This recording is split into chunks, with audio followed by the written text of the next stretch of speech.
ಕೆಆರ್ಪುರಂ ವಿಧಾನಸಭಾ ಕ್ಷೇತ್ರದ ತ್ರಿವೇಣಿ ನಗರದಲ್ಲಿ ಬೆಳಿಗ್ಗೆ ಬ್ಲಾಸ್ಟ್ ಆಗಿ ಅಕ್ಕಯ್ಯಮ್ಮ ಅನ್ನುವಂಥವರು ತೀರ್ಕೊಂಡಿದ್ದಾರೆ. ಮನೆ ಪೂರ್ತಿ ಡ್ಯಾಮೇಜ್ ಆಗಿದೆ. ಅಕ್ಕಪಕ್ಕದ ಮನೆಗಳಿಗೆ ಕೂಡ ತೊಂದರೆ ಆಗಿದೆ.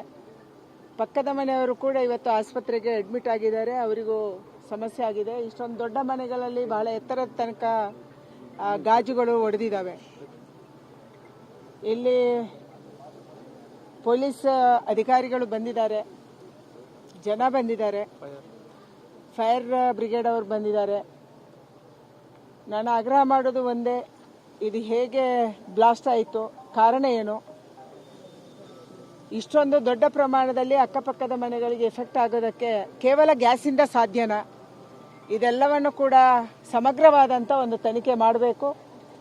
ಫಾರೆನ್ಸಿಕ್ ರಿಪೋರ್ಟು ಅತ್ಯಂತ ಪ್ರಾಮಾಣಿಕವಾಗಿ ಬರಬೇಕು.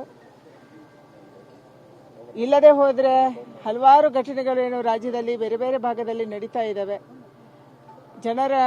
ಜನ ಭಯಭೀತರಾಗ್ತಾರೆ. ಸತ್ಯ ಹೊರಬರಬೇಕನ್ನುವಂಥ ಆಗ್ರಹವನ್ನು ನಾನು ಮಾಡ್ತಾ ಇದ್ದೀನಿ. ಇಷ್ಟೊಂದು ದೊಡ್ಡ ಮನೆ, ಇಷ್ಟು ಗಟ್ಟಿಮುಟ್ಟಾದ ಮನೆ ಇಷ್ಟೊಂದು ಕುಸಿದಿದೆ ಅಂತಂದ್ರೆ ಇದಕ್ಕೆ ಬಲವಾದ ಕಾರಣ ಇರಬೇಕು. ಮತ್ತೆ ಯಾವ ಎಕ್ಸ್ಪ್ಲೋಸಿವ್ ಆಗಿದೆ, ಅದು ಗ್ಯಾಸೇನಾ ಅಥವಾ ಬೇರೆ ಎಕ್ಸ್ಪ್ಲೋಸಿವ್, ಇದರ ಬಗ್ಗೆ ತನಿಖೆ ಆಗಬೇಕನ್ನುವಂಥ ಆಗ್ರಹವನ್ನ ನಾನು ಮಾಡ್ತಾ ಇದ್ದೀನಿ. ಅಧಿಕಾರಿ ವರ್ಗದವರು ತಕ್ಷಣ ಫಾರೆನ್ಸಿಕ್ ರಿಪೋರ್ಟ್ಗೆ ಎಲ್ಲವನ್ನ ಕಳಿಸ್ಕೊಡ್ಬೇಕು ಅನ್ನುವಂಥ ಆಗ್ರಹವನ್ನು ಕೂಡ ನಾನು ಮಾಡ್ತಾ ಇದ್ದೀನಿ.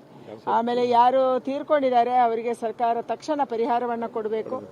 ಮತ್ತು ಅವರ ಮನೆ ಮಂದಿ ಯಾರೇ ಅಕ್ಕಪಕ್ಕದಲ್ಲಿ ಕೂಡ ಗಾಯಗೊಂಡಿದ್ದಾರೆ ಅವರಿಗೆ ಉಚಿತವಾದಂಥ ಚಿಕಿತ್ಸೆಯನ್ನು ಕೂಡ ಸರ್ಕಾರ ಜವಾಬ್ದಾರಿ ತಗೊಂಡು ಕೊಡಿಸಬೇಕು ಅನ್ನುವಂಥ ಆಗ್ರಹವನ್ನು ನಾನು ಮಾಡ್ತಾ ಇದ್ದೀನಿ. ಅಕ್ಕಪಕ್ಕ ಮನೆಗಳು ಕೂಡ ಹಾನಿಯಾಗಿದೆ ಮೇಡಮ್, ಅದರ ನಷ್ಟ ಇಲ್ಲ, ಅದೆಲ್ಲವನ್ನ ನಷ್ಟವನ್ನೇ ಇವತ್ತು ಭರಿಸಬೇಕಾಗಿದೆ. ಯಾಕಂದ್ರೆ ಇದು ಫಾರೆನ್ಸಿಕ್ ರಿಪೋರ್ಟ್ ಬಂದ ಮೇಲೆ ಯಾರಿಂದ ಆಗಿದೆ, ಅದು ಗ್ಯಾಸಿಂದಲೇ ಆಗಿದ್ರೆ ಅದಕ್ಕೆ ಭಾರತ್ ಪೆಟ್ರೋಲಿಯಂ ಗ್ಯಾಸಿನವರು ಕೂಡ ಇದರ ಬಗ್ಗೆ ತನಿಖೆಯನ್ನು ಶುರು ಮಾಡಬೇಕು. ಯಾಕಂದರೆ ಅವರ ಸಿಲಿಂಡರು ಅಂತ ಹೇಳ್ತಾ ಇದ್ದಾರೆ.